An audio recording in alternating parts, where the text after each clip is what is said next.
What is the Nikon P7800? Nikon's advanced compact offering has long taken the form of the cool P series, with the 4-digit range sitting at the top and looking to offer a suitable companion to its DSLR range for those wanting at times to travel light. The Nikon P7800 is the latest model that looks to build on the success of the previous models in the series with a range of new features and take on the Canon G16. But, with the growth of the advanced compact market, as well as the drop in price of competing CSCs, the question is, does the P7800 remain a relevant shooting proposition, or has technological advancement rendered it obsolete? Nikon P7800 Features. One of the core features that has made the high-end P series a success in previous generations is the fact that it features a larger sensor than is normally found in a compact, and the P7800 retains this selling point. The P7800 retains the same 12.2 MP BSI CMOS sensor as seen in the P7700, which measures in at 1.7 inches, as opposed to the smaller 0.3-inch sensor. The P7800's BSI sensor should handle noise better than the equivalent sensor technology, although it only has a native ISO 81600. Extendable to ISO 3200 and 6400. Another feature maintained from the previous generation model is the 3-inch, 921K LCD screen which, thanks to a side-mounted hinge, can be rotated around a 270-degree axis for viewing at a variety of angles. The Nikon P7800 also retains the same 7.1x optical zoom as seen on the model's predecessor, covering an equivalent focal range of 28 to 200 mm and offering an impressive maximum aperture between f/2 and f/4. One of the standout new additions to the Nikon P7800 is sure to be popular amongst some enthusiast photographers. It now features a relatively substantial electronic viewfinder that measures in at 0.5 inches, has a resolution of 921K dots and also features a diopter adjustment. Another notable feature is the Nikon video capture functionality that's better than some competing models. The P7800 captures full HD video at 1920 by 1080 and at 30 fps. While advanced functionality such as wind noise reduction, inbuilt ND filter and manual exposure control also feature. While there's no doubting the P7800's positioning as an advanced compact, as shown through the inclusion of PASA shooting modes, it also caters for those that might want to let the camera do the work. It does so through the presence of an auto shooting mode, a range of scene modes and a host of creative effects such as cross-process and zoom exposure. One feature which is sorely missed, owing to the fact that it's now commonplace on competing cameras, is Wi-Fi functionality. Both Wi-Fi and GPS tagging are available with the P7800, although only through the purchase of optional accessories. Nikon P7800 Design. While the previous model in the series, the Nikon P7700, was an attractive camera with intelligently assigned controls, the same cannot be said about the P7800.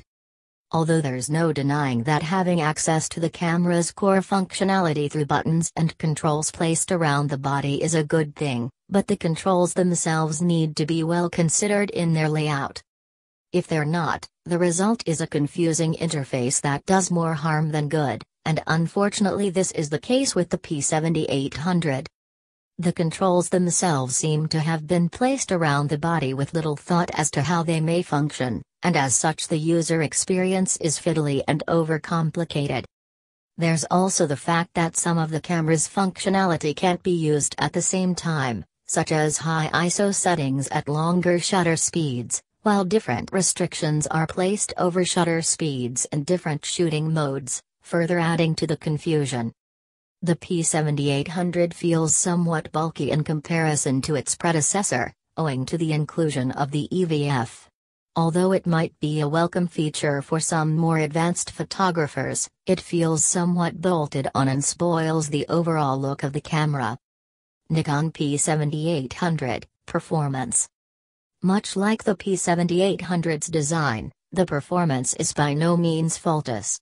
When you're considering the camera's price tag, and in relation to other models available around the same price, these problems are less forgivable. You might also like images.outbrain.com web link. Shark HV320 Uktrocket Light True Pit Review. Shark HV320 Uktrocket Light True Pit Review. Trusted reviews.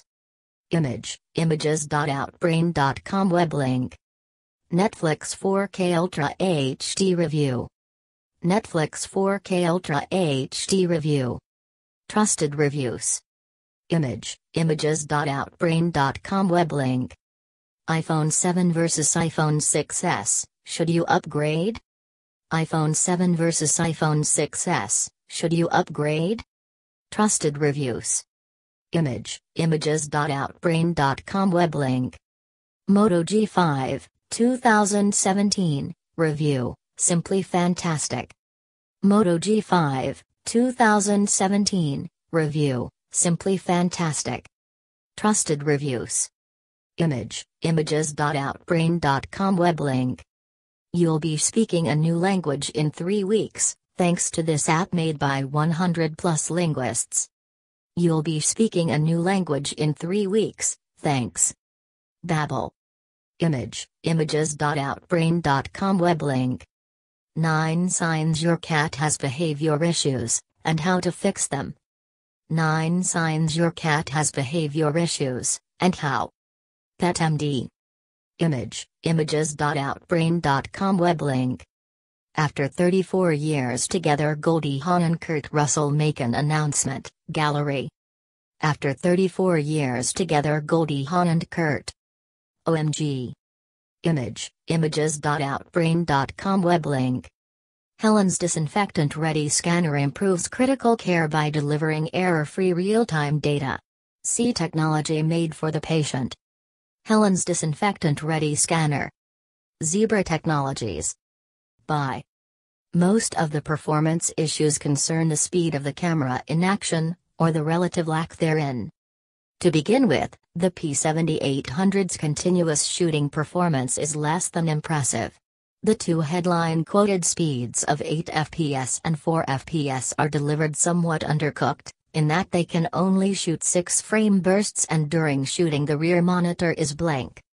The 1 fps shooting mode allows for 30 frames to captured, which although better than the other modes is still somewhat restrictive, while if you choose to shoot raw JPEG then the P7800 takes around 20 seconds to clear its buffer after shooting just 6 frames.